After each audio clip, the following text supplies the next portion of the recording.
Decorum. All right, and Chair McCarthy, we do have a quorum present.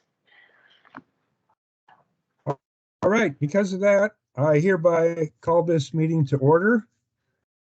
This is the meeting of November 2nd, 2023, the Executive Board meeting for MetroPlan. The first item is to do the roll call. Could we have roll call, please? Chair McCarthy, I am here. Vice Chair Vasquez, Present. Member Horstman.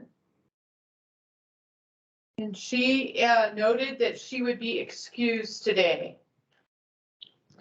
Member Aslan. Member Aslan noted that he would be excused today. Member Williams. Present. Member Sweet. Present. Member Thompson. Here. And we do not have alternates present today. Executive Director Morley. Here. Planning Manager Wessel. Here. Transportation Planner Gonzalez. Here. Transportation Planner Tavel. Here. Montoya Fellow Holiday. And it is noted that Montoya Fellow Holiday is excused, and I am the Administrative Assistant, Karen Moeller, and I am here. Okay, I'll just note that Mr. Aslan is at a Discover Flagstaff conference over in California, doing some good city business. So, Mr. Vasquez, do you want to, you're there now. Do you want to, is he in the room? Oh, I am not here yet. Almost. Okay. I'm right by DeMarco's, so give me like 5 minutes to be there. Okay, so I'll continue until he gets there. Do we have any public comment today? There are no members of the. Okay, no public. So the next item is AD, which is approval of minutes. And I'll start out by saying, actually, I'll make a motion and then we can add more to it. I move that we approve the minutes of October 5th with the following changes. Item D, that's where we consider mission, vision, and values. In the 5th paragraph, and I sent this to staff ahead of time, incidentally. It should say, Chair McCarthy stated the city of Flagstaff wanted to delete the word comprehensive and then continue the sentence, just that small change. Take out that one word. And the reason is that comprehensive planning is a very specific type of meaning under Arizona state laws and procedures. And the second thing is item H. This is under TRZ's 6th paragraph. Delete 2 words, and I'll read this. It should read, Member Williams asked if, and then delete the words that. So it will read, Member Williams asked if the TRZs does not require a TIF. Transportation Planner Travel confirmed this fact. And then I also suggest that we spell out TIP just in case the uninitiated reader doesn't know what that is. All right. Could I get a second to that? And if there's any other changes, we can bring those in also. I'll second. I believe that was Tony. Yes. Do any other board members have any other suggested changes for minutes? Not hearing any, I'll call the vote. All those in favor of approving the minutes as amended, please say aye. Aye. Aye. And are there any opposed? No. All right, so that motion passes without dissent. We don't have any consent agenda today. Thank you, Chair McCarthy. Kate, did you have Vice Chair something to say? Vasquez is present now as well. Okay, there's no consent agenda items, so Mr. Vasquez, can you take over starting with C, which is general business? General business, okay, thank you. Appreciate you covering sir. from the beginning. I apologize for being late. I was in a meeting about elections and had to finish that before I could come here and do this in person. So I appreciate all of you and And I appreciate you chairing since I'm had to be out of town. thank you. Have a good time. So we're on general business. Kate, I guess this is consideration of mission, vision, and value. Yes. Did I pull up the wrong PowerPoint? Yes, hold on one sec. Sorry, I think I grabbed last month's PowerPoint when I pulled this up. It is no longer October, is it? Time is flying. My apologies.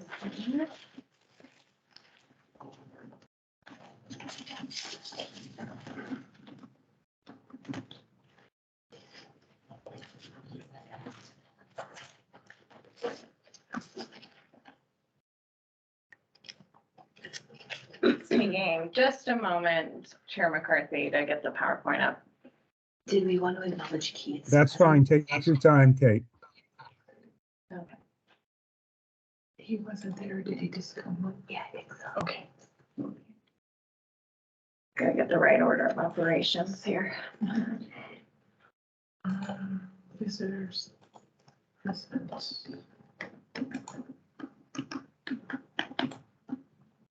Okay, now I believe we're on the right PowerPoint. Yes. That looks much better. I was not prepared to talk about subrecipient.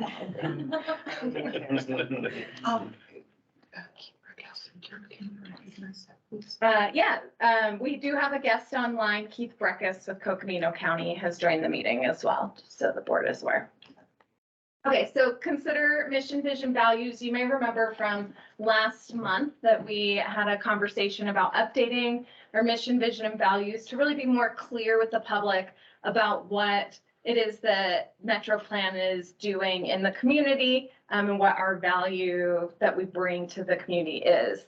So we did a little bit of wordsmithing in the meeting last time, and the board wanted to see the final edits in writing before anything was approved. And so what's in front of you are the edited versions of the proposed mission and vision for your consideration. This is not urgent, so if the board doesn't feel like they're ready, that's fine. There is no rush on this item, but if the board also feels like they're in good condition, we could move forward with adopting a new vision, mission, and I'll show you values on the next slide. You could also choose to do it in pieces if you want, if you felt the mission and vision were ready, but the values weren't. You could also take an action to do a portion of it if you so chose. So I don't have much of a presentation here, just wanted to give everyone a moment to read and consider. And so maybe we'll go through it in stages. Are there any comments on the vision?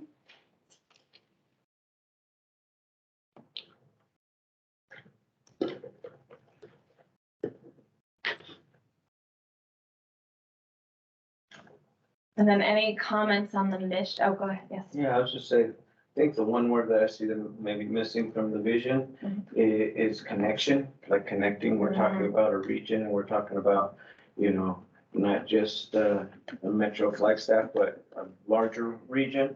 And so that connectivity. That's so we had a long discussion on that, and I think we're very open to that. We originally had something like the region is connected by a transportation system, and then we looked at Mountain Line's new vision, and we're like, oh, they're connecting the region, or they're connecting the community, I think that's what they have. So we just thought of other words to replace it, but if it's more clear, I don't think there is actually an issue of duplicating some of the verbiage in the new Mountain Line one, but that's why we originally did have the region is connected, and then we swapped it out.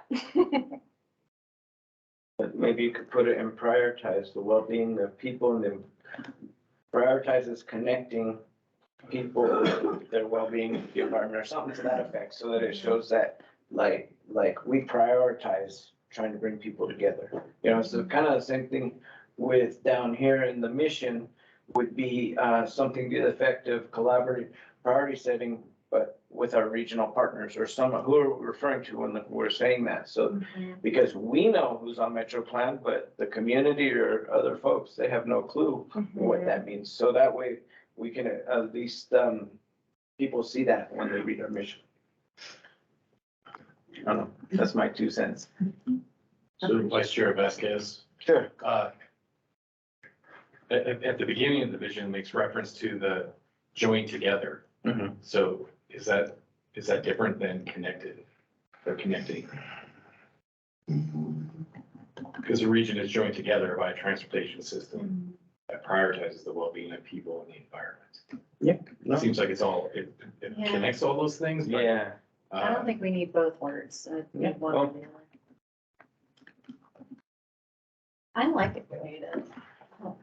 You know, we could throw in connected, but I don't think it's necessary to the word specific connect. I'm referring to the concept of connectivity. Yeah. You know what I mean? And joined, yes, says that, but it's kind of implicit.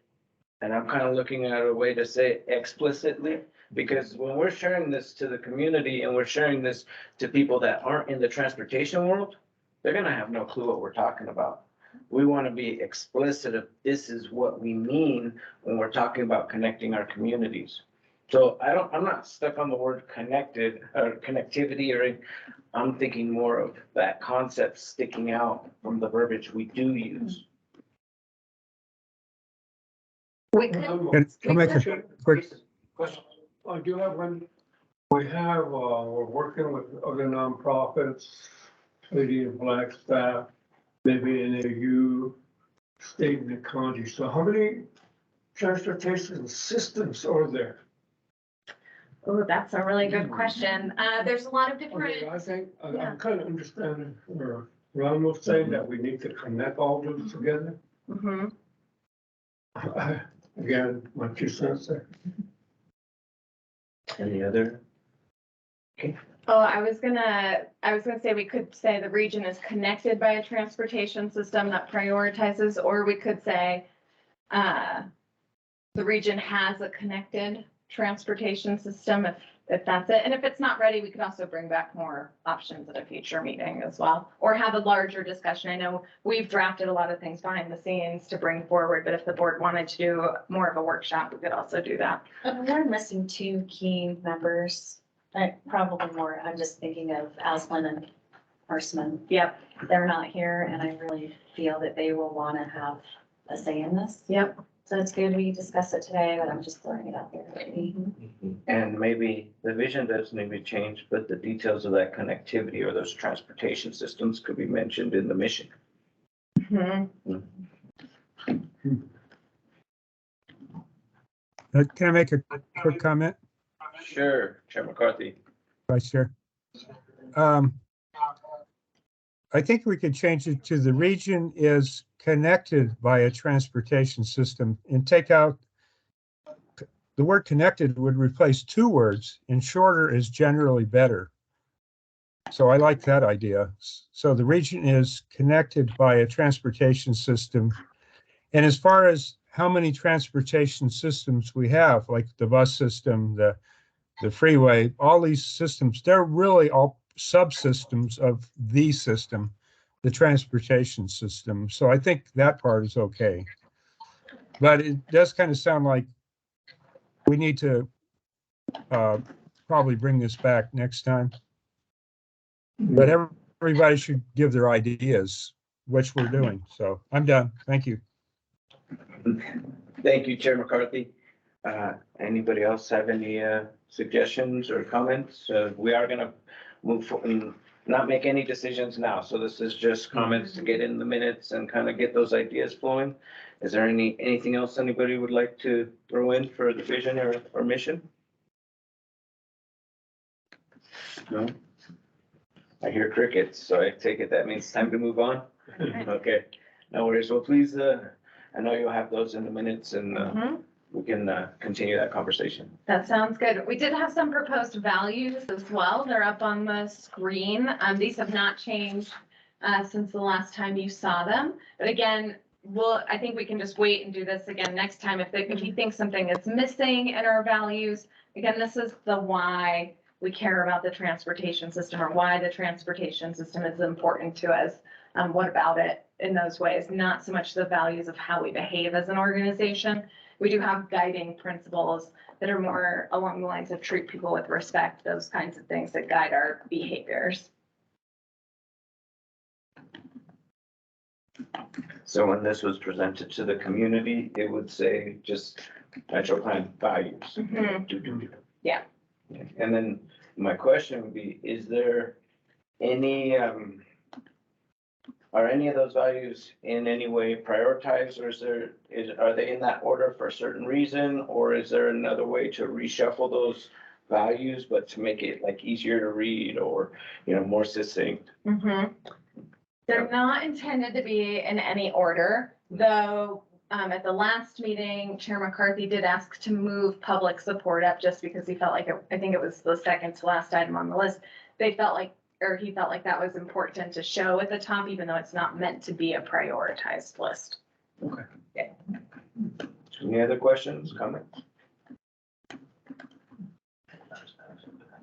Okay, great. That's it for my presentation. Okay, so that was A. Okay, on B, next is to approve invitation letter to Northern Arizona University. So, okay. Thank you. You're welcome. So this has been a little bit of an ongoing conversation. NAU is shown as one of our partners when you look at our partners section of the website. So you'll notice NAU is over there on that list. That's a screenshot of it. And then when we talk about the partners of MetroPlan, we often include NAU in that makeup. The chart on the right is, however, the actual structure of the organization based on the bylaws of the organization. So there, you'll notice that NAU doesn't have a seat on this board, and so therefore doesn't participate in the executive board. Management committee, however, they do have a seat on. Josh Mayer participates in that committee. And they also have a vacant seat on the technical advisory committee. And this is all laid out in the bylaws. So no seat on the board, but a seat on management and a seat on TAC. In conversation with NAU and Josh Mayer, I've really asked the question, do they want to participate more fully? Should they be participating more fully? I think as staff, we see a lot of benefit to that. Let me get my PowerPoint moving again. We see a lot of benefit to that. When you look at the geography of Flagstaff and where NAU sits, it's really important to our regional connectivity, particularly for multimodal. If you look at how hard Milton is to get north and south through town, you see a lot of the multimodal use go through campus instead. It also has important east-west linkages or needs additional linkages east-west across the community as well to help our transportation flow. So in addition, they run their own shuttle system. So they're providing some transportation services. They impact the adjacent roadway owners. So if you think about McConnell Drive and the new Beulah project, that'll take coordination between the agencies to pull that off as the jurisdictional road owners. McConnell was this plan we did. Now they're working on University Drive with that new project as well. They're also a major trip generator and attractor, so a lot of trips coming to and from campus on a regular basis. And so it seems like they are an important seat at the table to be participating, even at the policy level, which is the role of this board. So with that, the first question really is, do we want to invite them to participate? And in your packet, there's a draft letter inviting them to do so. And then the second question is, what would this board accept for a position assigned to that? And I want to recognize that our partner agencies are sending their highest level positions to our organization, right? And so would you accept a vice president? Would it have to be President Cruz Rivera? a little bit of a discussion as to who you would be willing to have fill a seat on the board if they did want to join. So with that, I believe that is my whole presentation, and really just open it up to the board to think about those two questions. What is the financial contribution currently, and would it be if they became a full board member? So every seat on the board has a $5,000 membership fee, with the exception of our state transportation board representative. So ADOT does not contribute to membership fees, but the other partners are all paying per seat. So if they had one seat on the board, which I assume would be the offer, that would be a $5,000 membership fee annually. When you talked to Josh, what did you brought this up to him, you know, this, He was open to it. I think he sees the benefits. He asked that our letter include what are the benefits to NAU? He's like, there's obviously regional benefits from MetroPlan's perspective, but what do you bring to us? I referred back to our strategic plan, which is we do regional planning and comprehensive planning. So we can help with things like the McConnell study. We can make sure that they're included in the impacts of West 66 study, those kinds of things. Our strategic plan also talks about seeking funding. We traditionally don't send a lot of grant notices to NAU particularly. Josh receives them as management committee, but we're not aggressively seeking applications on behalf of Change that. NAU projects. We want to get our TDM program up and running here in the near future. They are already really good at mode share on NAU's campus, but TD.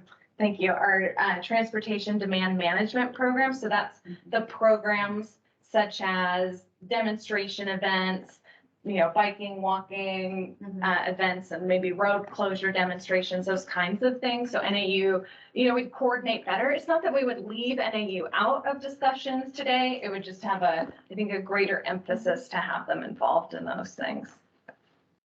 I mean, I'm a yes for having NAU part of the board. I'm surprised that they're not, to be honest with you.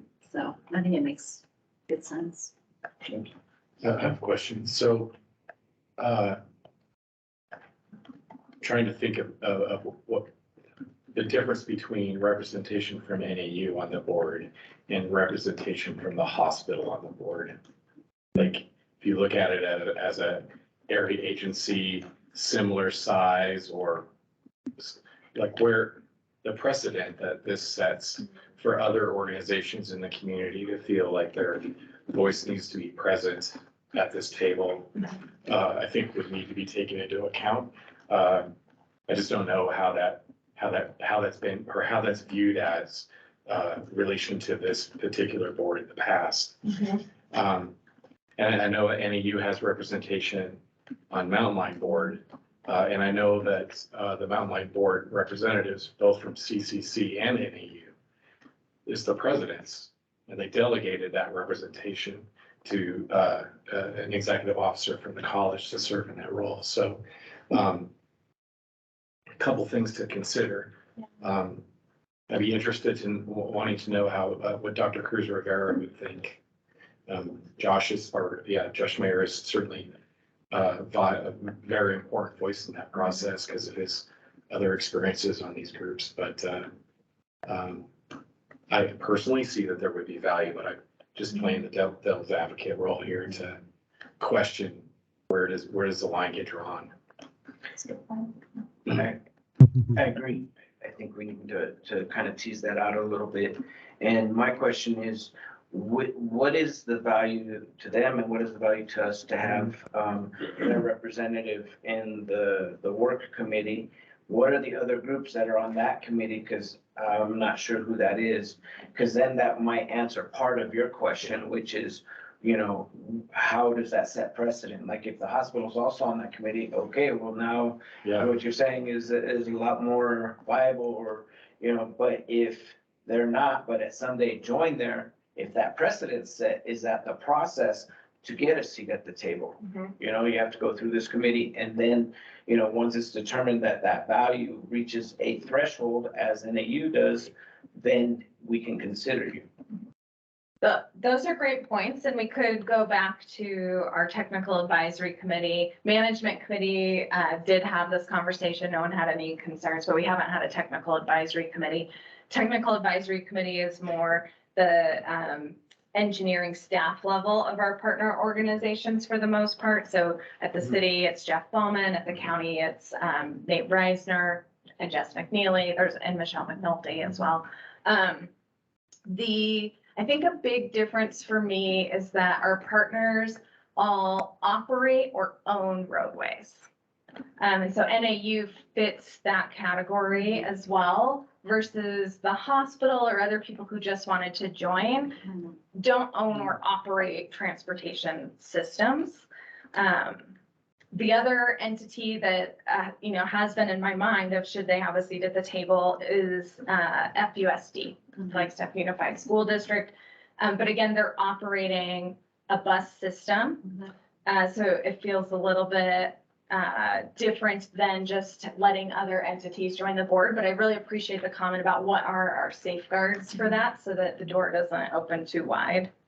And I don't know, we could set policy around who we consider as well, if that feels important first. And I could also take that back and draft a policy before we move this forward. So that way we make sure we put guardrails on it. So I have a question. What is the value for MetroPlan in having NAU part of these committees? Not on the board, but just on those committees as it is current. I think the value to us is as the owner and operator of transportation systems, that I hope that they'll buy into the policies that we create, coordinate with us better on some of the adjacent roadway impacts, on how transit services work together, help, that we can also be more proactive in helping find those grant resources to get important connections done, because there are a lot of very important improvements on campus as well. So I don't know if you're interested. Yeah, if I may, thank you, Mr. Chair, members of the board. Just a little history. NAU was originally on the board when we started, but they never showed up at the board level, and we were routinely having quorum issues. And so with their assent, we removed them from the board, kept them on the management committee and the TAC. So, have things changed? Perhaps, but that was the issue. From the advantages and disadvantages, for those who've been around a while, there have been times when NAU has said, cut through traffic's terrible. We're going to literally close the road through campus. And having them, with a seat at the table and sharing that information kind of firsthand, I think is important for us to coordinate and collaborate. Thank you. Oh, thank you. That's important insight because, it sounds like, because my initial thoughts, okay, they don't show up, but they're pitching in $5,000 to the pot to help run operations. So, not a big deal, except for the quorum part. Then you start getting in those issues. And so appreciate that. Does anybody else? Yes. I noticed that too, that they were part of, this group prior, And I don't think there was any official letter coming from them for saying that they didn't want to. Maybe like again, you said, maybe things have changed now. Then I would agree also that we should have go ahead and write a letter to them. And the other thing about the Flagstaff Unified School District, they go beyond our responsibility area. They do. And out there are some issues that they definitely have, particularly in the remote and rural area, and the veteran communities, certainly do that. Just for them to bring that out in this setting, I think would really say a lot. Because whomever's going to be replacing me on the state board, they're going to have to voice exactly those kind of issues I've been, bringing out to the board. So to me, I think you're right. There's some maybe policy needs to be put in place. Mm-hmm. So Thank you. Anybody else? Uh, Yes, May I make a couple comments? please do. This is Jim McCarthy. Yeah, I think, God, some really interesting points have been brought up in this conversation I hadn't even thought of before. Like, should we invite CCC or invite the hospital or whatever? But I think Ms. Morley's comment about they're the only other organization that is responsible for streets kind of answers that question. So, and as far as the quorum issue, that sounds like it could be a real issue. So I'm suggesting in the letter that where it says that NAU become a full member of MetroPlan by inviting you to join MetroPlan, that we add the words by inviting you or a person that you designate. So if we give them the authority to designate someone else, then I think the possibility of them not showing up at meetings is probably less. So I am supportive of the letter. If we decide to go forward, I have one very small edit on it, but I'm basically supportive. If the board is supportive, then I'll get into the details of minor edits. Thank you. Well, thank you. Are there any other comments? We don't have to take a vote on this, right? This is Or do we? agendized for a vote, but you could, I think I'm hearing a couple different things. I think Chair McCarthy's asking if anyone's ready to move forward, in which case he has a couple edits, or is the alternative that the board wants to direct staff to go back and first write a policy about who is acceptable and put some guardrails up, and then come back at a future meeting with a letter for NAU. But once the guardrails are in place about who can participate. So my question with that is timelines for both.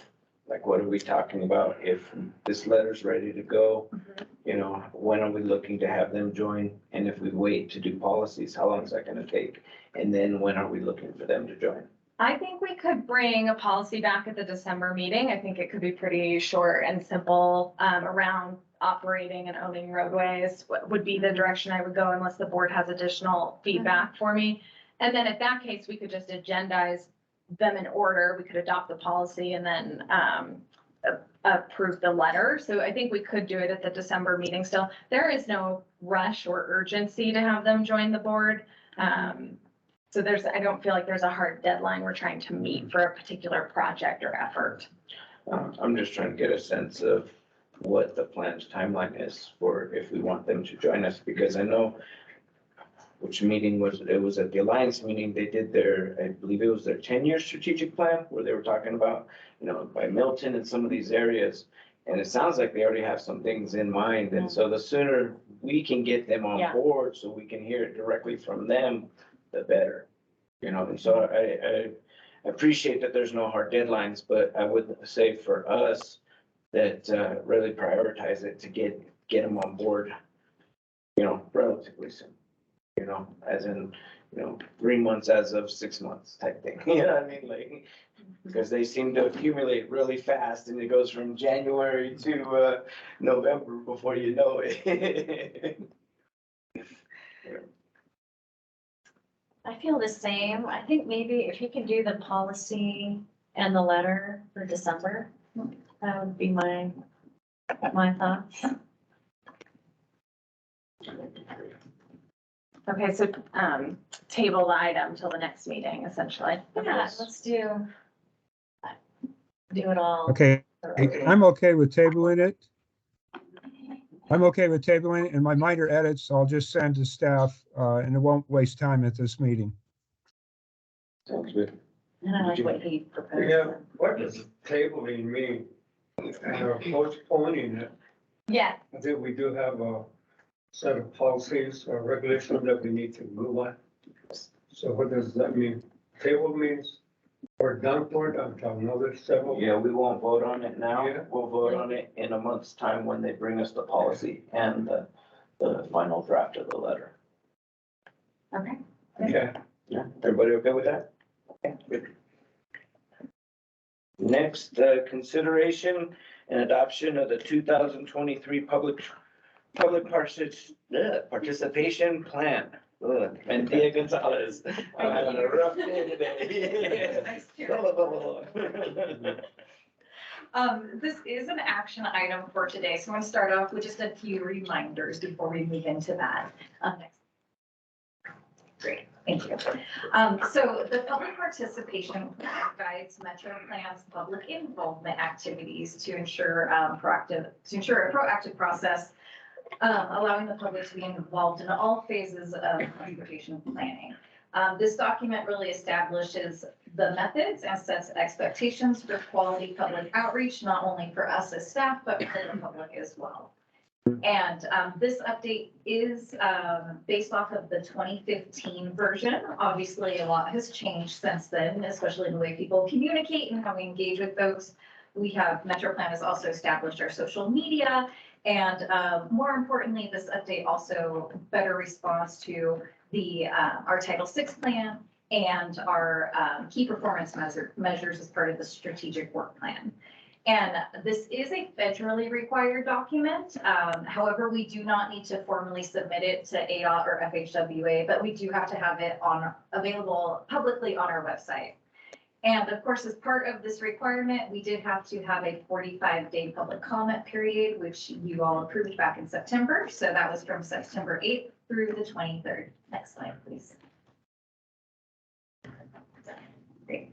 And so just a little recap of some of the outreach that we did for this public comment period. We submitted press releases. We sent out an e-newsletter to our mailing list.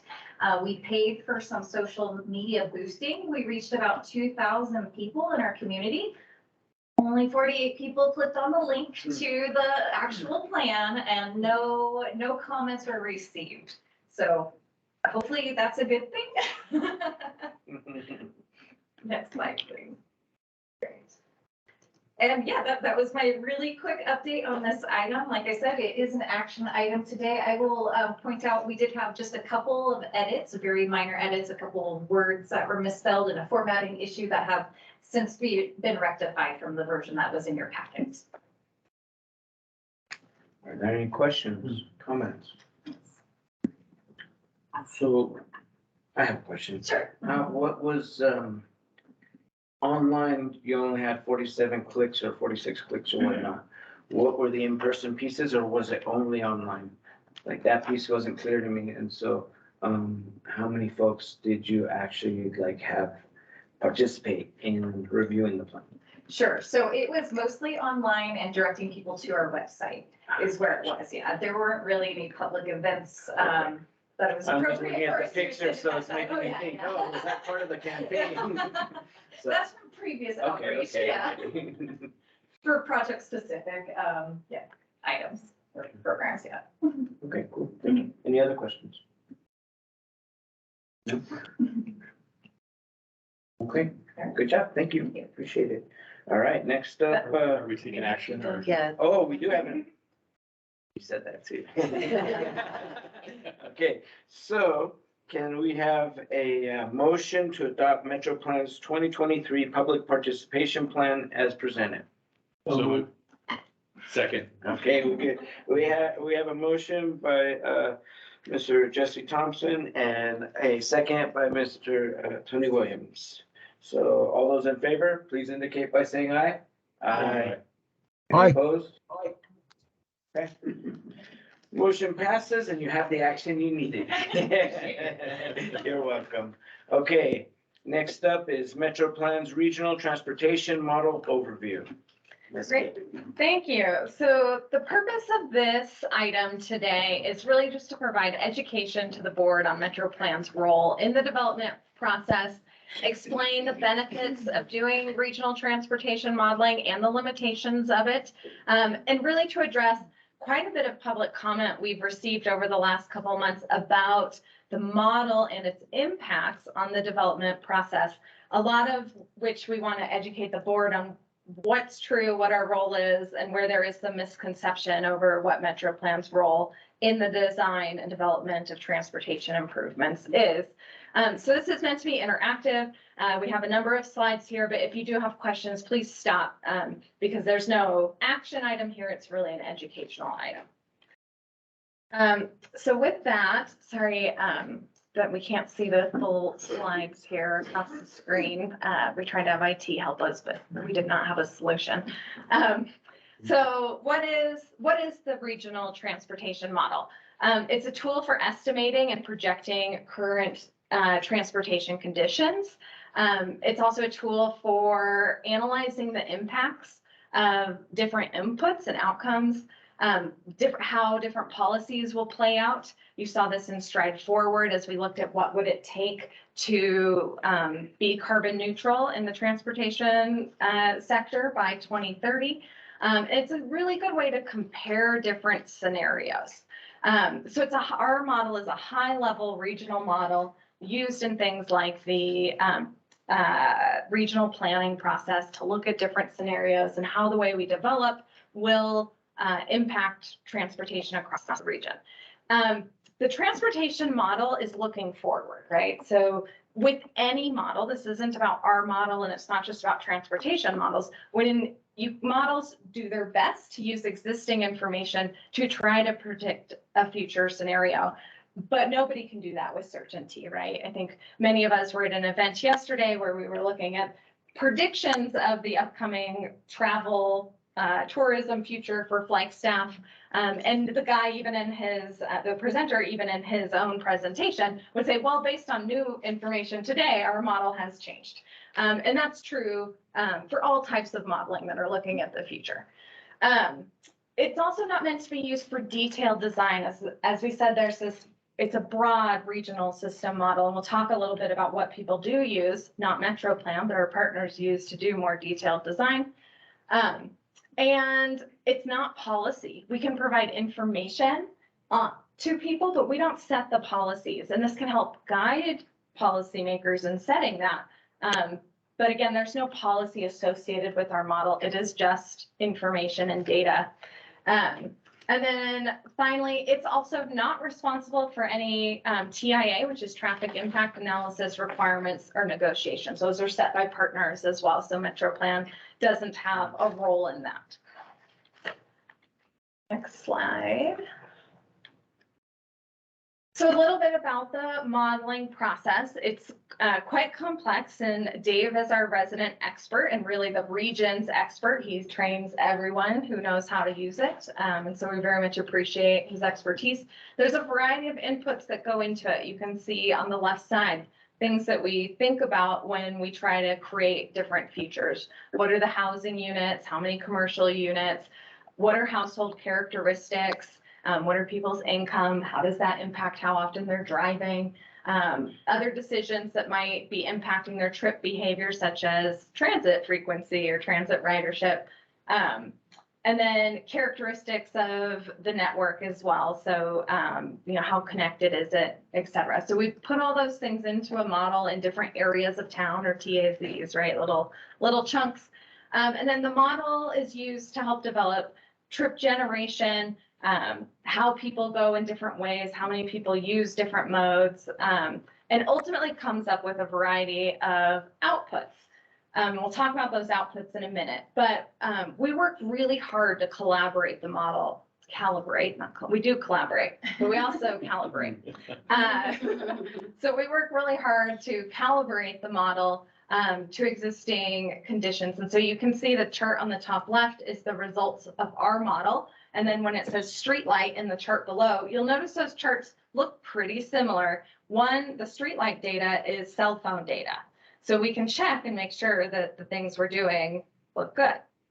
And then on the right, you can also see modeled data compared to that cell phone data as well. And again, it tracks really well. So as far as models go, our model is really good at it being a transportation model. Dave is the one to thank for how well our model performs.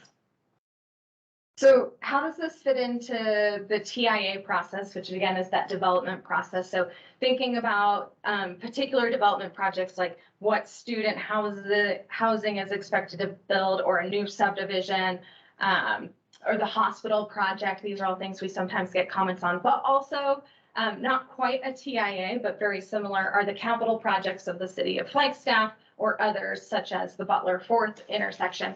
And some of those projects are the places we're getting a bunch of public comment right now around our model driving design. And really there's a limitation here, a line between what we do and the design that's being driven. So MetroPlan's piece here is we're taking our model and then we're sharing our predicted traffic volumes, mode share, trip length patterns, et cetera. And we are giving those to a different entity. Could be ADOT, could be a developer, could be staff at the city of Flagstaff. They're taking our outputs and putting them into their own model, which is a micro simulation model, and growing projected movements from there, analyzing performance, and ultimately negotiating or deciding what the required improvements are going to be based on their own set of policies. So we're really just providing outputs from our model that go into something else that is driving detailed design. We're not doing detailed design. So when you hear projects like the Butler and 4th Street project going on now, we are not analyzing the scenarios or designs that are coming forward. We're not making recommendations on what those look like. We have just provided them predicted traffic information 20 years into the future that then their modeling is taking to another level. Yes. So how are we sharing this with the public? Because in public spaces such as city council meetings, MetroPlan gets thrown in there as like, we use their models to do this. How are we sharing to the community what you just shared with us to understand that difference? One effort is this meeting right here, step one, so that more people understand that role and can speak to it and understand the differences. We've fielded a number of calls over the past couple of weeks, particularly around the Butler 4th intersection. So trying, as we have those phone calls, to help people understand that line and difference as well. This is recorded, and so it will go up on our website. We could direct people there in the future. We did meet with city staff about it a couple of weeks ago, the city engineering staff understand this very well, right? Mhm. But other staff members outside of the engineering division at the city may not understand it in the same way. So trying to make sure that a variety of people understand the differences and what our role is and where we hand off. So, because yes, that does happen. Yes, are there any other questions, comments? Okay, so here's a little bit more about what that process looks like. So the developer submits something to ADOT or to the city. The city, we put city here as an example, but it could be the county, it could be the city, it could be ADOT. They scope the project, usually in coordination with the applicant. There's usually an applicant involved unless it's a capital project. So that developer provides inputs. We then, as we said, we model what their changes. So remember, we put all these inputs in like land use. So we'll put their new project into the model and then give them the outputs so that they can see what the differences would be. Then they take that information and they work with the city at that point, or the ADOT, to complete their traffic impact analysis process. The city reviews, or ADOT reviews, and then those agencies negotiate what mitigations are required or what improvements they want to see associated with the project. So the yellow represents us in all this process. And is also the number 2 in the little box over here? Yeah, Is that yeah, number 2 correspond with that number 2? yes, yeah. Okay, so the model and the regional plan. You can see we have a much bigger role here. So the city right now the city and county are jointly working on a regional plan update. And so Dave's been working very closely with Sarah Dechter and team on that. And so they come up with policies and scenarios, and then Dave works with the consultant to model how those different scenarios will run. And ultimately that information will be a tool that the city and county can use in picking the scenarios they want to move forward. Because remember what we said, our model is very good at comparing things.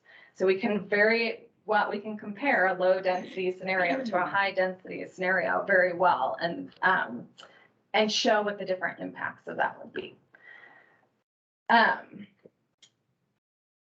questions on this one?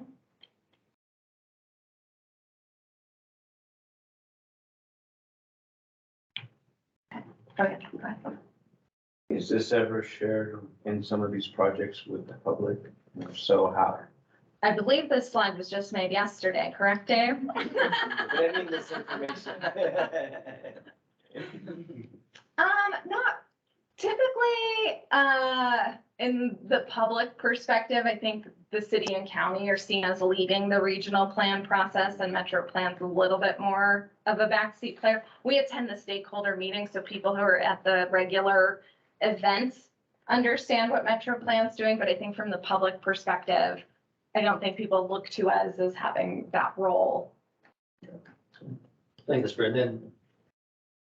You know, this is very similar to what we do with the RTP, although the kind of the buck stopped with us. And we do outline this process at the beginning of the RTP effort. Thank you. Any other questions, comments? Continue, please.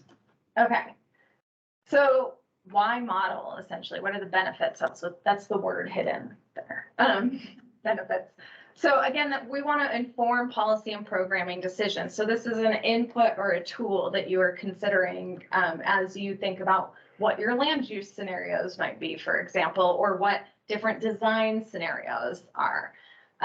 We can also investigate different assumptions for accuracy. Remember, we can calibrate things, so we can look and see how different assumptions play out in different scenarios and see if that matches real world conditions. It's good for testing those what if conditions prior to actually making an investment. And then we are required to do this for a variety of things. A lot of people use our information. We use it for our planning processes. We reference our data in grant applications.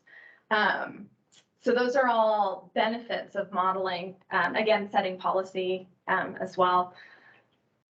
But there's also limitations with it. So as we mentioned before, you see the crystal ball up there. We can't predict the future. We do our best to calibrate information today. But an example I like to use of this is right now, currently, school traffic is driving a ton of traffic in town and peak congestion. So, if we look 3 years out into the future, we're pretty good at, we know how many kids are coming up through preschool. We're pretty good at predicting that kind of scenario. When you look 20 years in the future, it's much harder for us to be able to predict with accuracy what that looks like, because we're talking about the kids of kids who are in elementary school. We really don't know what birth rates are like. We don't know where people are living. We don't know where FUSD schools are located in 20 years.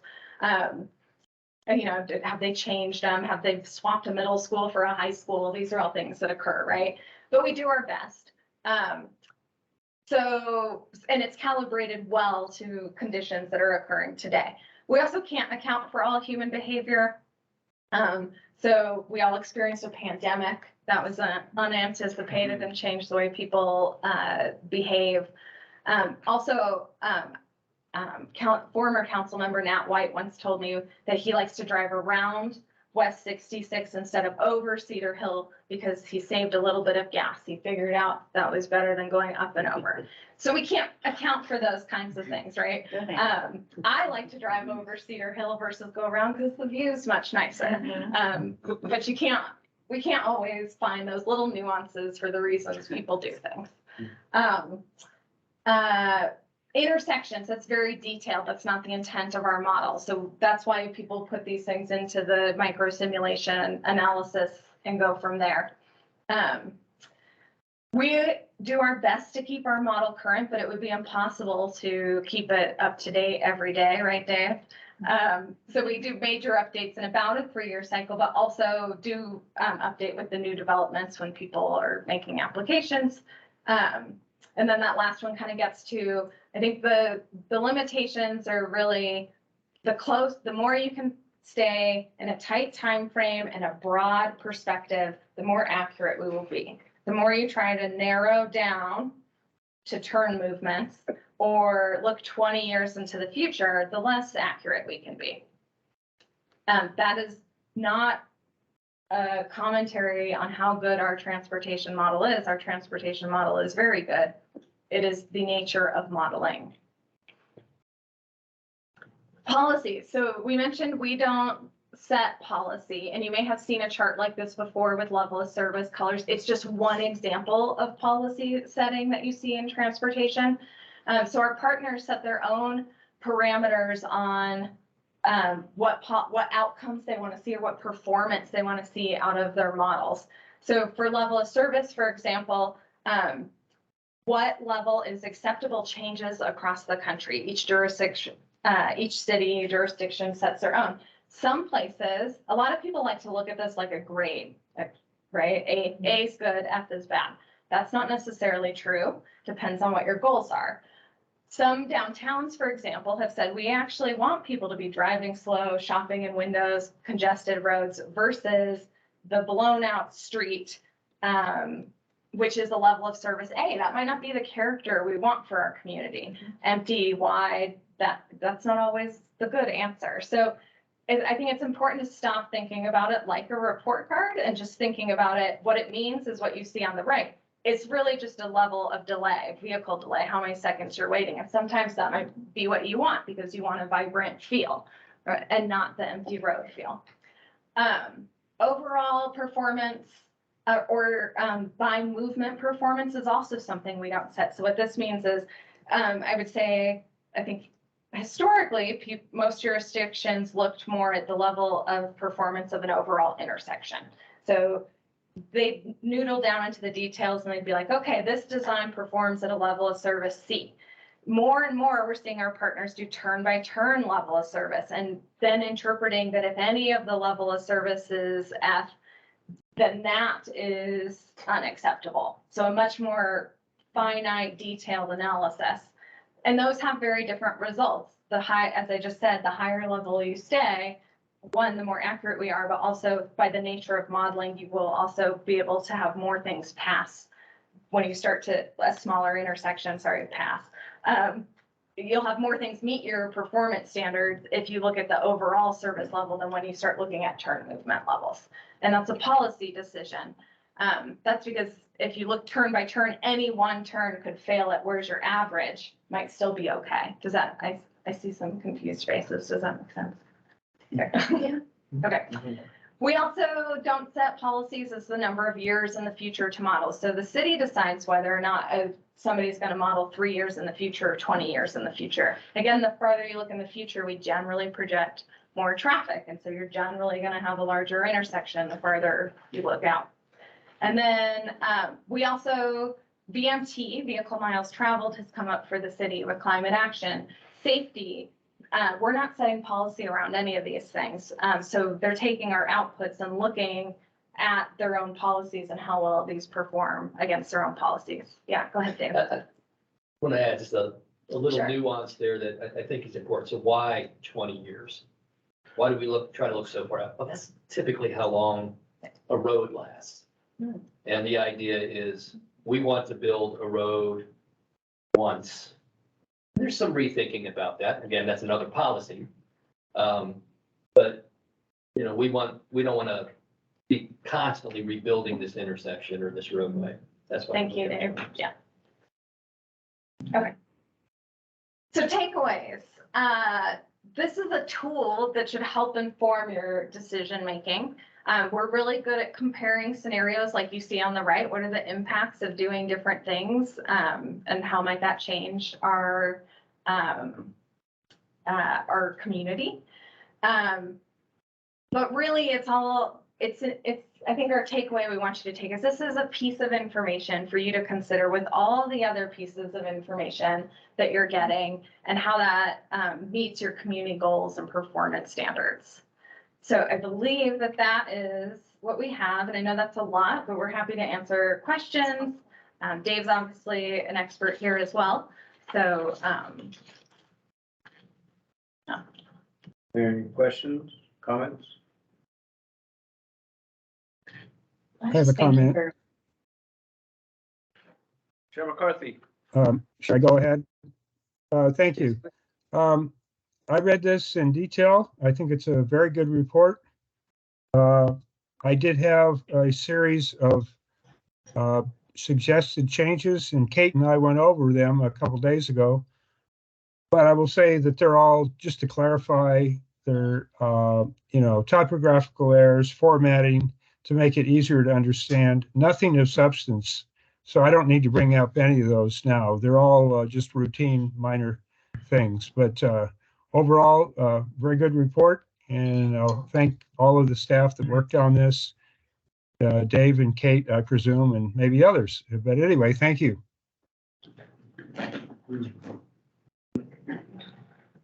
Anybody else? Just thank you for, this is helpful. Thank you. And I just want to say that it's nice to start understanding the models and seeing what part we do as MetroPlan. I understand how that integrates with the actual traffic analysis. And my only previous experience with the models were the flooding models. So saying transportation is a little nicer because it's like you're building something into the future and not looking at potential disasters. So thank you for those models. Mr. Chair, if I may. Yes. The model is a good policy analysis tool on a lot of fronts. And so if there's a question that you think the model might be able to be applied to, please feel free to talk to me and we'll see what we can come up with. Okay. Good to know. Thank you. That's definitely a resource as we're going through and learning about some of these issues. That'll be helpful. Okay, next topic, routine transfer study update. Mr. Dave? Yeah, thank you, Mr. Chair, members of the board. Just very quickly, what is a route transfer? Description of how the ownership and management of a transportation facility may be transferred between agencies, and the assessment of the advantages, disadvantages, and costs to each agency. So ADOT to the city, ADOT to the county, sometimes vice versa, but usually not. And so why are we doing this now? The Milton Road Corridor Master Plan really brought to light a lot of stark policy differences between the way ADOT approaches urban roadways and the way the city, to a lesser extent, the county does as well. And we're also, just getting into the West Route 66 operational analysis. And so these are going to come back. And, the idea being if the road were all under a unified jurisdiction, then the policy becomes unified and becomes much simpler. So this is an update. The original study was done in 2008, with a minor update 2010. It was really brought about, the city was negotiating for the big intersection there by the mall called East Flagstaff Traffic Interchange. The mall, the whole marketplace was coming online, really wanted to get that together time-wise. And so ADOT said, well, how about you take some routes back, transfer them, they used to be called turnbacks. It's like, no, they were never the cities. So it's not a turn back, it's a transfer. So how about we transfer some routes? And as a result of that, the city accepted 89 in front of the mall and Old Route 66 behind the mall. Again, this study is prompted, as I just mentioned, by the Milton study. We'll get this done by the end of this year. And it's really not if, it's if, not when, excuse me. We're not recommending transfers. It's just if they take place, what are the implications? So next slide, please. So here's a map of the state highways within the city limits. Really not much of it. This is from the old study, so there were no discussions of transfers with the county at the time. And there really aren't any now, but you can see it was actually broken into segments. So you can see downtown with 66 Milton and 180 as a segment, broken out from 180, 89A, and so on. And so any transfer would be looking at these segments, likely will assemble the costs and the implications for each of these segments in the final report. So next slide. So what have we learned so far? Well, one, and I'm not sure I'm going to pat myself on the back on this one or ourselves on the back on this one, but A route transfer guidebook came out in 2012, kind of right on the heels, of our studies. I don't think it was quite coincidental. And part of that requires a significant study prior to a transfer. So as a result, we're not going to spend a lot of time going into all the detail the original study did, because if a transfer happens, you're going to have to go, do all that work anyway. You'll require an IGA that's pretty standard. And right now, any transfer has significant financial considerations for both sides. For the receiving agency, they're accepting all the maintenance and operations at cost. For the sending agency, at a minimum, if it's the state, they have to bring a facility up to a standard where it requires no maintenance for 5 years. That's typically not enough to incentivize the receiving agency. So some more improvements are typically anticipated, and so those are the considerations there. We see that since 2008, no surprise, we're all familiar with this, a lot of inflation in costs. But we do see, as we did then, some fairly comparable costs for maintaining arterials. That's one of the things we really want to make sure that we're comparing apples to apples. This city has a lot of local roads, state has none. The original study looked at capital projects for each of these facilities. The idea there being that, you're not just taking on today's operations, but future improvements required. Some of those are complete. And then on the flip side, the volumes that were projected back then are a little low than what we're experiencing now here in the future. And so some of those capital costs are going to increase just because of the volumes, likely, although that has to do with policies, as we just learned. Another important change since then, we've had a number of wildfires, a lot of flooding, and a lot of impact to state highways. And so we know that a lot of those drainage facilities are undersized as a result of this change. The modeling you've seen on flooding. And so, again, we're not going to try to cost those out. We'll just bring it to the attention that this is something we'll have to pay attention to if a transfer is considered. So that's where we're at. We'll be coming to you, but we'll be done at the end of the year. I think we're going to probably take this through the TAC, and then we'll come to you. So I'm happy to answer your questions. I do have a question on the route transfers, that map that you showed at only City of Flagstaff. You said that there are no other transfers outside of that? That are being discussed or considered at this point. I will point out that on West 66, the county actually did receive a transfer for part of that. And I'll bring up one more element that I think is relevant. As many of you know, the city is responsible for maintaining sidewalks along state highways.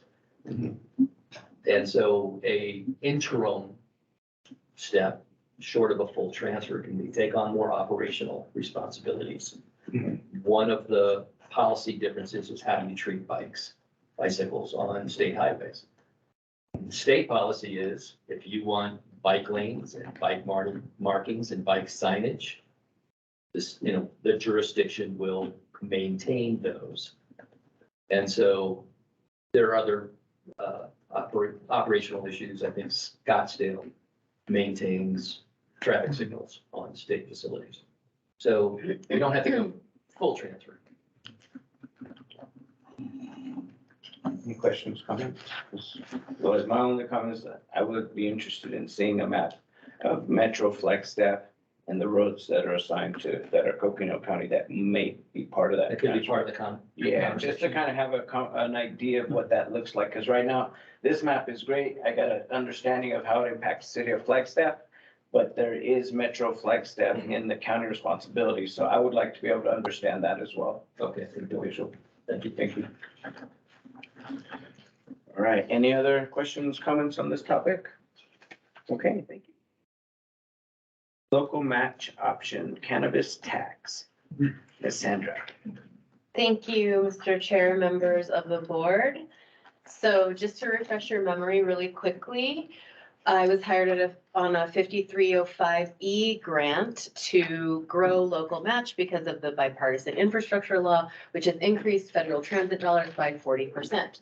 So one option that I'm exploring with you today is the cannabis tax. Next slide, please. Oh, can you do it? Thank you so much. Okay, so the recreational cannabis tax passed into law in November of 2020. It's a relatively new passage of a law.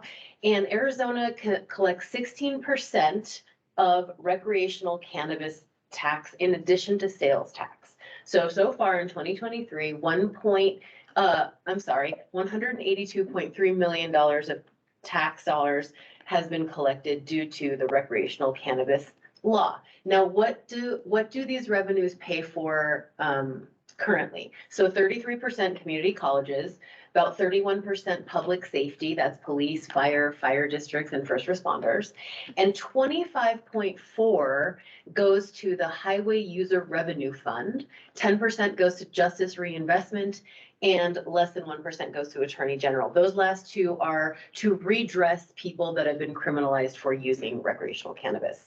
Next slide, please. So I was exploring, can we use some of this tax revenue to fund transportation? And lo and behold, it already does fund transportation. So the Highway User Revenue Fund, as you can see up there, collects gas tax, fuel tax, vehicle registration. Motor carrier is another term for like freight, like trucks, vehicle license tax. And then the cannabis law has a euphemism called smart and safe. So the cannabis tax revenue funds HERF, Highway User Revenue Fund, at 41.6 million, and then other revenues for a total of 1.75 billion going into highway maintenance. So those monies are distributed. So there's cannabis tax, right? And then there's the HERF monies, Highway User Revenue Fund, that funds state highways, at about half, and then it gets distributed to cities that are greater than 300,000, smaller cities and towns, and counties. I am not going to go over the graphic, but I just want to illustrate on the right how complicated this money gets parsed out and what the flow is. Next slide, please. So what does that mean locally, right? What does that mean for our region? So HERF monies go to Coconino County at 1.1 million. And then you can see Flagstaff gets about, $867,000 of HERF revenues. So why is this relevant? Next slide, please.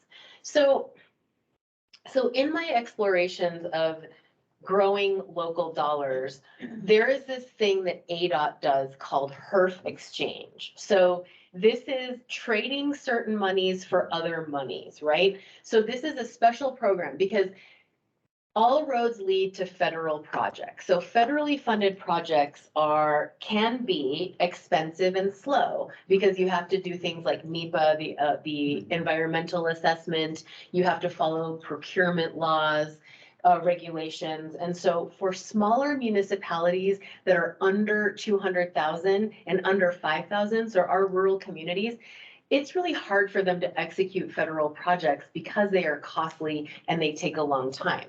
So municipalities that fall under this population can take their surface transportation monies, their formula funding, and trade them out for HERF dollars, which makes them state monies. So this can circumvent federal requirements that have the potential to lengthen projects and make them more expensive, right? There are rules to this exchange. The project has to be on a federal aid system. The Metropolitan Planning Organization, the MetroPlans of the world, have to approve it, and it has to be in the TIP, in the Transportation Improvement Program. They can only be used for design, right-of-way, construction. They cannot be used for scoping, maintenance, prior costs. So anything leading up to the project won't pay for that. Anything outside the right-of-way, relocation and betterment of utilities. And so Kate and I were thinking, we're like, could we use HERF exchange monies for local match? And the answer is no. Per ADOT policy, they don't let you do that. So we researched the statute, and the statute doesn't really restrict. So it's an ADOT policy that you can't use HERF monies for local match. Yes, Chair. what about like when you have a federal match and there are costs that are ineligible to be covered by that funding? So it's not necessarily, you already covered the match. But like, for example, for, in our case, flood mitigation, railings. Apparently, we can't use federal funding to pay for the railings on some of these channels or on these culverts. So the county flood control district has to pay for that. Can that money come from here? Because that's not part of a match. That's a great question. So railings, would it be like, well, would it fall under construction? So forgive me, I'm still new to transportation, so maybe Dave or my other colleagues can help me, but if railings have to do with part of construction, that I would argue you probably can exchange HERF dollars for that. If those railings are tied to transportation, Yeah, like a culvert on Highway 89 is what I'm thinking. possibly. Yeah, I would, I don't know, were you gonna explain why ADOT set the purpose issue? Well, thank you for highlighting that. So the whole reason, and I think my next slide goes into it, but the whole reason HERF Exchange exists is to assist smaller municipalities that are under 200,000 and 5,000 inhabitants to circumvent federal requirements, to make their project shorter and cheaper. So it's an assistance measure. So they wanted to contain it to this assistance, and they were like, let's not muddy the waters, and let's not muddy the waters, and let's just use it for assistance. So does that answer your question, Kate? Yeah, so I think my point being, ADOT's policy is the purpose is to make the project easier by avoiding the federal rules. And so I think you'd have to be able to make that case with your railings. Are you somehow swapping out funds that are federal? Because this is why they said we can't use this as matches, because the purpose of the program is to avoid federal requirements. So you can't go use it as match to leverage something federal because you're not meeting the purpose of the program, because you're gonna have to meet all the federal requirements. So so you might be in the same boat. I think we just have to explore it deeper. And we could certainly ask our colleagues at ADOT. Next slide, please. So in this exploration, what are the recommendations? I want to go back to the cannabis tax revenue. So anytime, there's this thing called voter protection law, that anytime something is voted in, if you want to change it, it has to go back to the vote, right? So rejiggering the cannabis tax revenue would be like a legislative heavy lift, yeah?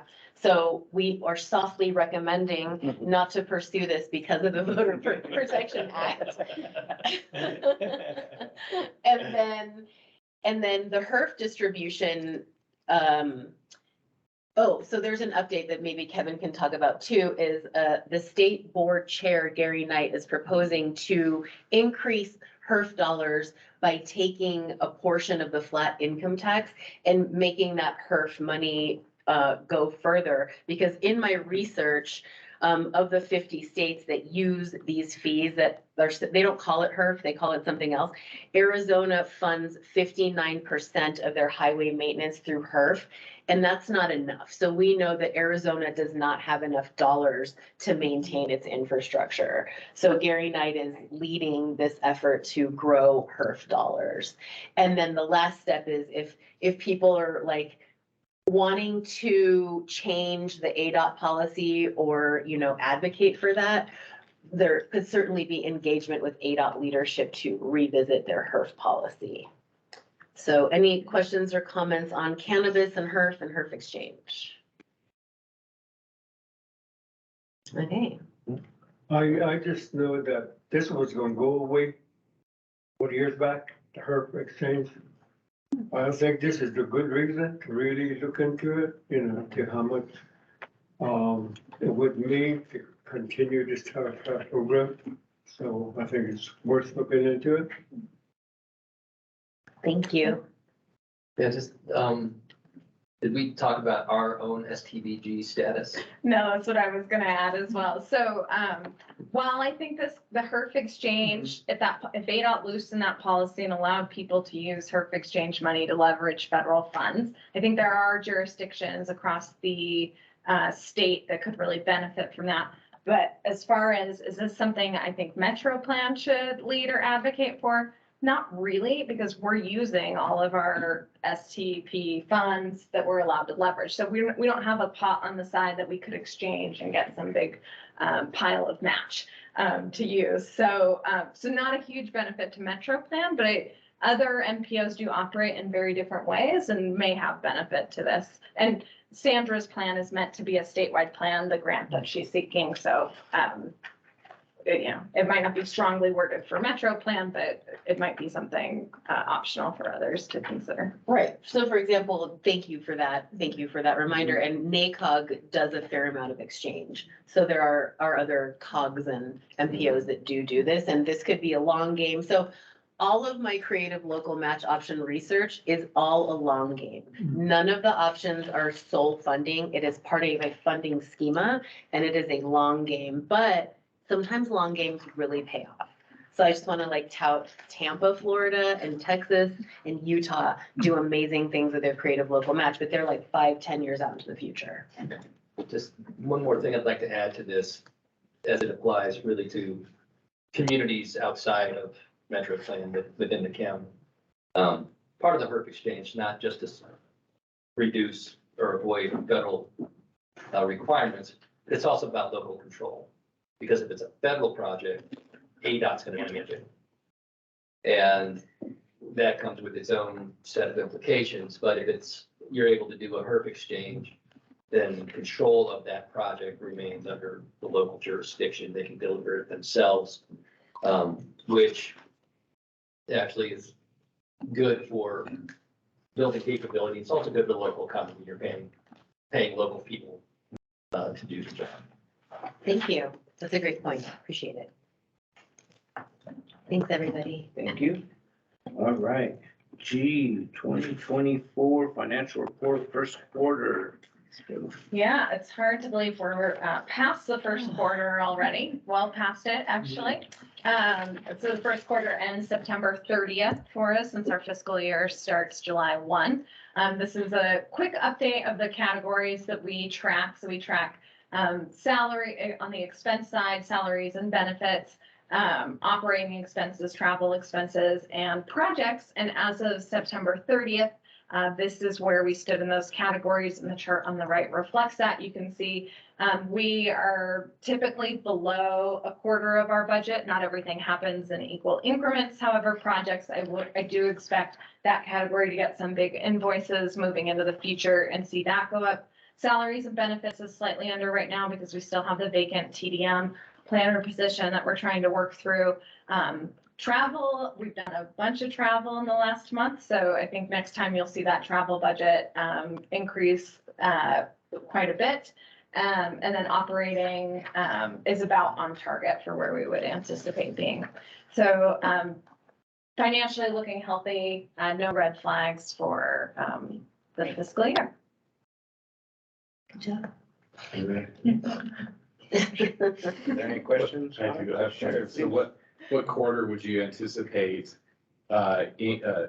significant expenditures around the projects that are listed there? I actually think it'll be the third quarter, so we're doing a couple procurements right now, and then I think by the time invoices start hitting, so part of it is the IGA that we worked through with NAU to do some work on the West 66 plan. There may be then a secondary one to do work on our vulnerable users plan, so we'll start to get some of those. Also, the downtown mile is a big project for us, so we committed to $450,000 for that project. We've only received a couple invoices so far, but that project is moving full steam ahead. So I anticipate we'll start to get some more invoices from the city on that as well. Great, thank you. Very well. I have a question. Mhm. Just formatting the visuals. I like visuals. I'm a visual person. I was wondering if you could add a third column in there, just percentage of budget, projected budget used. Yep. You know, because quarter one, we should be about 25%, right, each time. And if it's not, that'll be an easy way to calculate it, you know? Yep. So, Thank you. That's an easy change to make. thank you. Any others? Okay. And then finally, our MetroPlan happenings. That's Kate. Great. This is our wrap-up agenda item where we just highlight a couple of things going on at the organization that we want to make sure you're aware of. So the first one is We have chair and vice chair elections coming up in December. Chair McCarthy will actually term out of his ability to continue being our chair. He has served for 3 years. And so we will need to elect a new chair, and also, regardless of what our vice chair decides to do about a chair position, we'll also need to elect or re-elect the vice chair position next month. So that will be on the agenda. Please let me know if you have any questions or interest. And then grant updates, there's the fall's a busy grant season for awards in particular, more so than announcements or for NOFOs for applications. So the Safe Streets for All grant, the first round came out this week. We were very relieved to see that they only awarded planning projects, and that construction projects will come out in December because the city does have the Butler Corridor project, so that's still in the running. We didn't see the name at first and got a little worried, but it's not over yet. Transportation Alternatives is anticipated to go to the State Transportation Board at their next meeting on November 17th. We have 2 applications in the region and for that grant. MetroPlan has the the Safe Routes to School application, and then the city also has an application for protected intersections along Butler, a part of the larger Butler Corridor Complete Streets project above. We anticipate the Raise NOFO to come out this month. That's a big grant. We've put it out to our partners. We haven't received interest yet, but that is a big opportunity if partners do have interest. Yes. What's NOFO stuff? A notice of funding opportunity. That's when they start seeking applications. Gotcha. Thank you. Yeah, thank you for that. The Transportation Alternative Program, the one that we anticipate awards at the next State Transportation Board meeting. We also anticipate that they'll open up a new cycle of grants in December. So working through a couple options with some of our partners for what they might want to submit on that. And then we did just receive, not listed here, we received information that the Protect grant, which was the county's $18 million grant for flooding on US 180, will be announced either in late December, early January. So a little bit later timeline than we had been hoping for, but that one's still out there as well. So those like correction, Yeah. US 89. Thank you. US 89. I've done that a couple times, haven't I? Okay. Thank you. And then the final item I wanted to put up here is just a thank you to Chair Vasquez for presenting at the Rural Transportation Summit, not at the project. He presented a project at the summit. And I want to highlight that he presented a city project, and that was an intentional collaborative approach on behalf of MetroPlan. So we are meant to be a collaborative and representing projects across the region, not just our own agency's projects. So he actually presented on the Lone Tree Overpass project at that. Nice. So, thank you for joining us in Yuma. It was a long drive. I got to sleep. That's not true. On the drive. And with that, I can answer any questions about happening. I want to highlight something, Kate. So you just talked about interagency collaboration, and I just wanted to point out that MetroPlan's Transportation Alternatives Safe Routes to School is really multifaceted and includes a mountain line intervention, a Coconino County programmatic intervention, and a City of Flagstaff planning intervention. And I think that's really cool. So yeah, I wanted to point that out. It's true. We have a guest in the room visiting us from Phoenix. Yes. They're in the MetroPlan. Do you have anything you want to share with us? Sure, I don't want to go off on a 15-20 minute presentation, I'm sure none of you want to hear that. But just a little bit of a preview for the next legislative session. We did get what I would consider to be some pretty disappointing news in that the legislature's budget staff meets quarterly. And they met a couple of weeks ago, and what was a forecasted budget in the black for next year has transitioned into, we're in the hole by about 400 million. So that has serious ramifications as far as the how the budget will be developed going into next year. I will say it's been a long time since that budget staff has, gotten it accurate.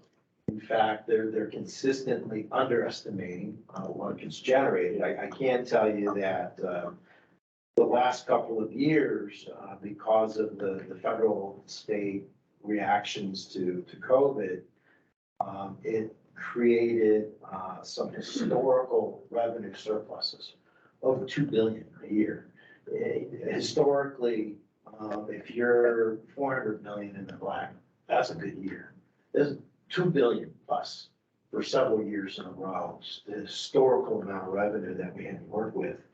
And that has been completely exhausted. So going forward, planning the budget for next year, they are purely looking at future revenue collections, as well as any required adjustments to baseline expenditures. And so it's going to be a lot more volatile, a lot more unpredictable, and we don't have this massive COVID-related revenue already in the bank to rely on. So still a possibility that some additional revenue could be available. So it's something we'll have to monitor over the next 4 or 5 months or so. If there is one-time funding available, we will be ready. We've already been proactive, giving them a list of priority projects from across Greater Arizona that MetroPlan has been a part of, so that they know if the money's there, we've got some really good uses that they could direct it to. And we'll also be looking at some reforms to the SMART program.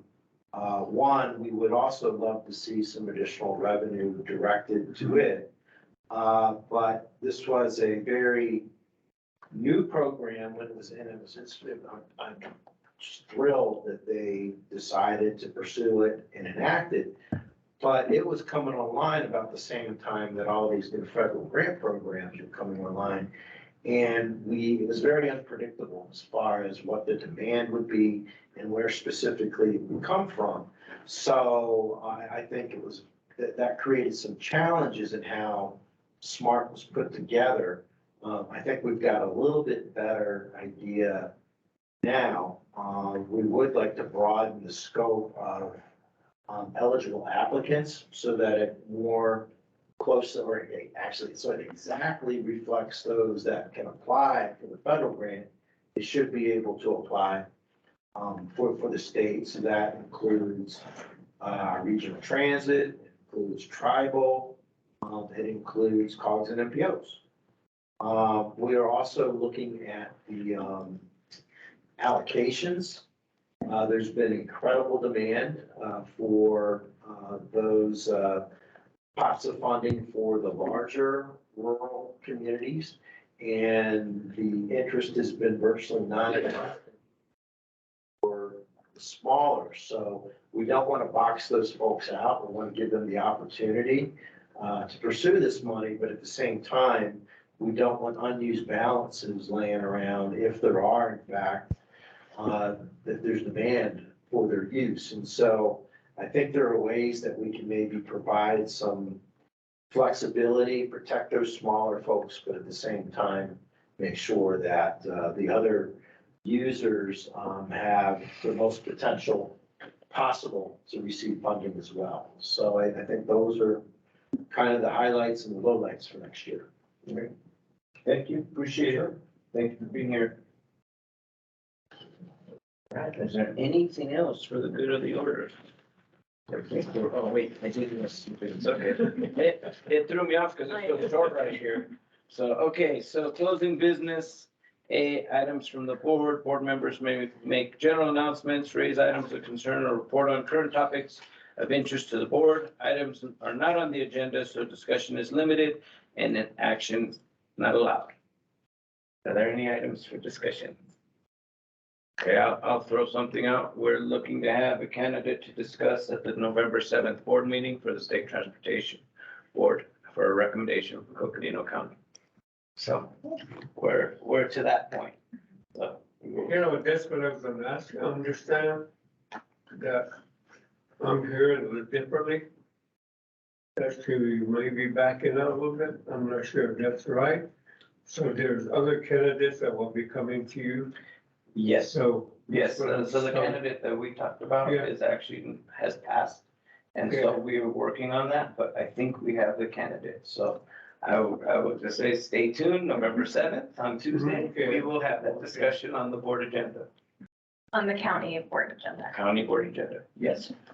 I guess the only thing I can add is that I know, you know, this I've been 7 years being part of various organizations.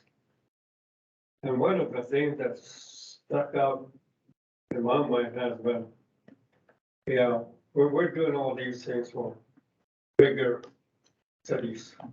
A lot of money, I could think, how about us up north? Particularly in the rural remote area communities. You know, locally, it's good, but once you get out there, you got these buses running out there. A couple of times, you know, I've seen, the school district buses, they're stuck along the road. But how can we help them? Doing something, that was, and, of course, everything, all the issue policies that we talk about, a lot of what you have to say comes before the board, and that's highly considered. And we make every effort to try to,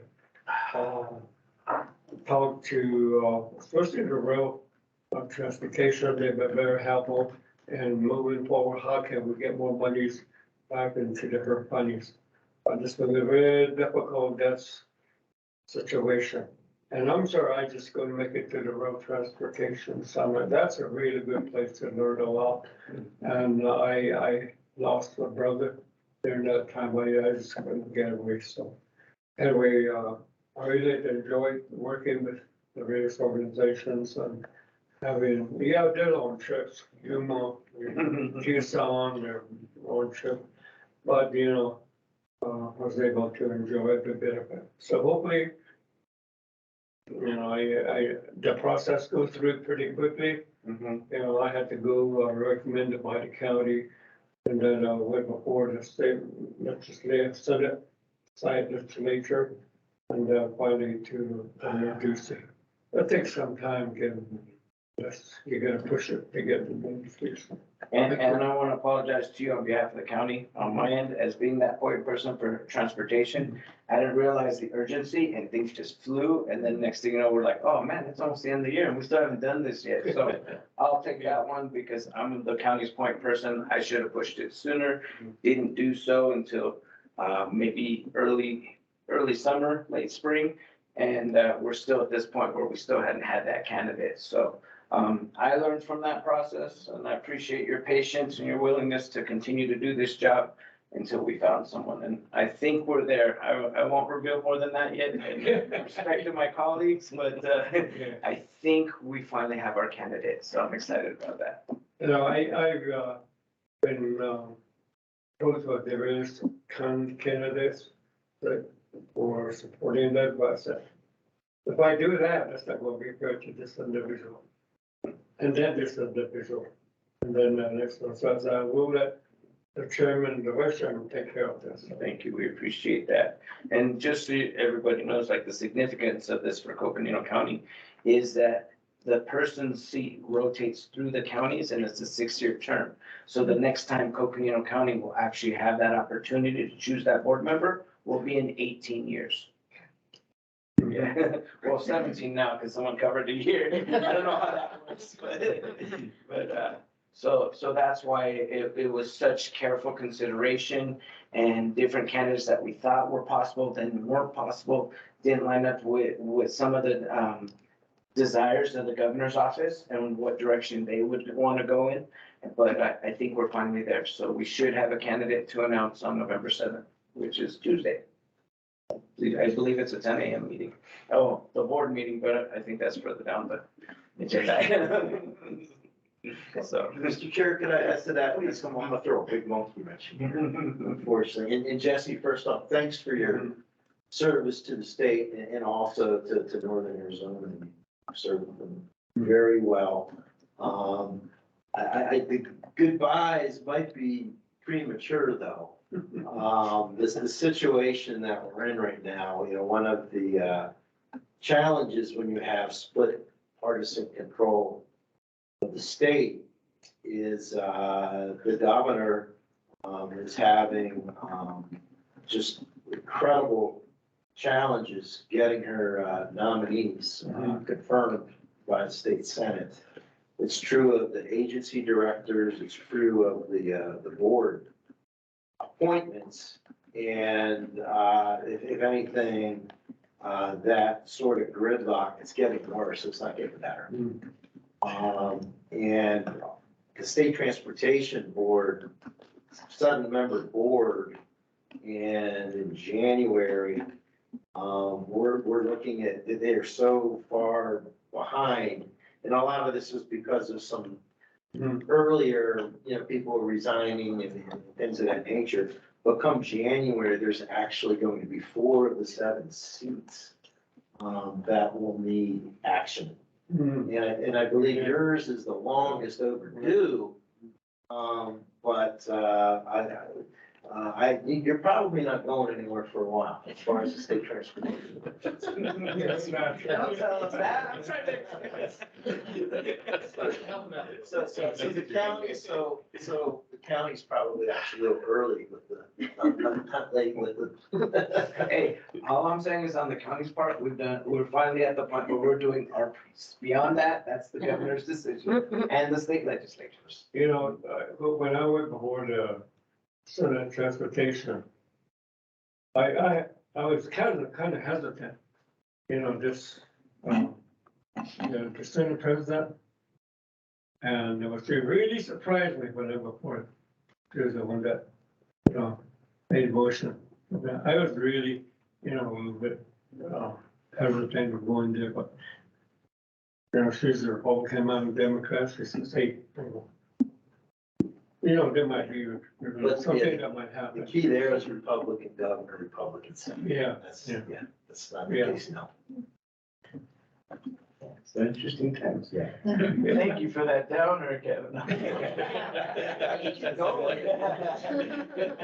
No, but we're just excited that on our end, we're finally to that point, and we can continue lobbying and working with the state, our state colleagues to try to get that position filled, because we're very, very grateful to Jesse for his time and energy, not just this extra year, but the full 7 years.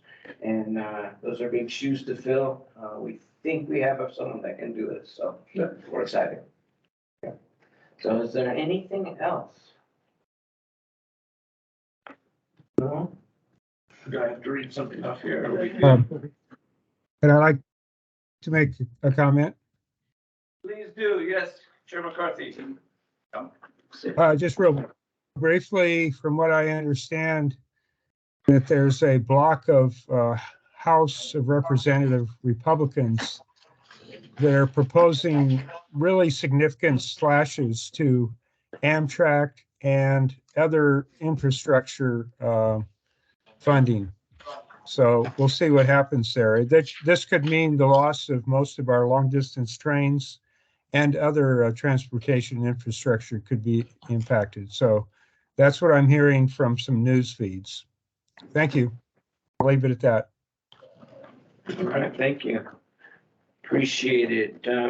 See, anything else? Any other comments? Any contributions from board members or staff?